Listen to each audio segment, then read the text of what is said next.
Alors, j'ai essayé de voir chez Papineau ses réactions, ses positions face à un certain nombre de ces facteurs qui alimentent les conflits interpersonnels. Alors, le plus important, c'est cette idée même de conflit interpersonnel, ce que ne favorise d'aucune façon Papineau. Papineau est chef du Parti patriote, c'est lui qui est orateur de la Chambre d'Assemblée, et en bonne politique, il ne peut se permettre des conflits d'ordre interpersonnel. C'est un seigneur, et donc c'est quelqu'un qui pourrait être susceptible à des conflits locaux qui mettent en cause des rapports des censitaires avec les seigneurs. Mais suite aux travaux d'Olivier Guimont à l'Université de Sherbrooke, on peut comprendre que tout seigneur que Papineau soit, il est quand même républicain, démocrate, et je pense qu'il comprend son statut de seigneur comme le comprennent les républicains américains tels que Jefferson ou Washington. On peut être propriétaire foncier et être républicain en même temps. Donc, Papineau, ce n'est pas parce qu'il est seigneur qu'il aurait difficulté à comprendre les conflits locaux et à retenir les arguments. Une autre cause de tension, c'est la question ethnique, liée ou pas à la religion ou à la langue. Papineau ne joue pas la question ethnique.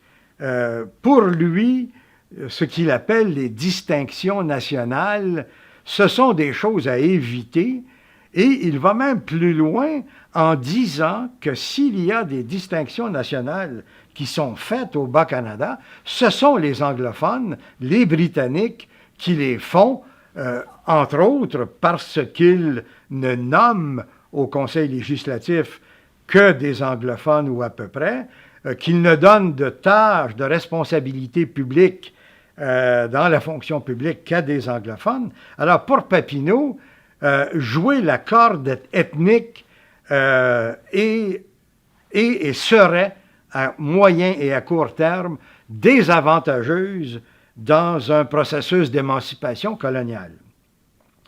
Papineau ne joue pas non plus la différence linguistique. Papineau parle peu de la langue française en chambre ou dans ses discours électoraux. Pour lui, qui est bilingue, il doit l'être comme orateur de la Chambre d'Assemblée et comme correspondant avec des députés anglophones du parti ou du non-parti et avec le gouverneur. Alors donc, Papineau ne joue pas très fortement la langue française et donc il est sensible à la chose. Il peut comprendre que des gens à Mascouche, à Terrebonne, ou à La Prairie ou à Napierville se crêpent le chignon, si je puis dire, à ce sujet. Mais ce n'est pas sa tasse de thé, si je peux prendre cette métaphore un peu plus britannique. Et ce n'est pas non plus la religion. Papineau n'annonce pas de couleur religieuse, il tait son agnosticisme, et ce n'est qu'à l'occasion, en 1831, du débat autour de l'administration temporelle des paroisses, qu'on a appelé la question des notables ou l'administration des fabriques, ce n'est qu'à cette occasion qu'il a montré une position qui veut que les marguilliers dans une paroisse ne soient pas nommés par le curé, mais qu'ils soient élus par ceux qui paient des taxes et qui paient leur dîme. Alors, je pense que Papineau est capable de comprendre les tensions, les raisons pour lesquelles il y a des conflits interpersonnels à certains endroits, mais évidemment, on ne peut pas faire de conflit personnel une politique nationale. Alors donc, il y a évidemment quelque chose à comprendre dans cette difficulté de communication entre ce que Gilles Laporte appelle les conflits locaux et d'autre part les positions, le discours de Papineau et du Parti patriote.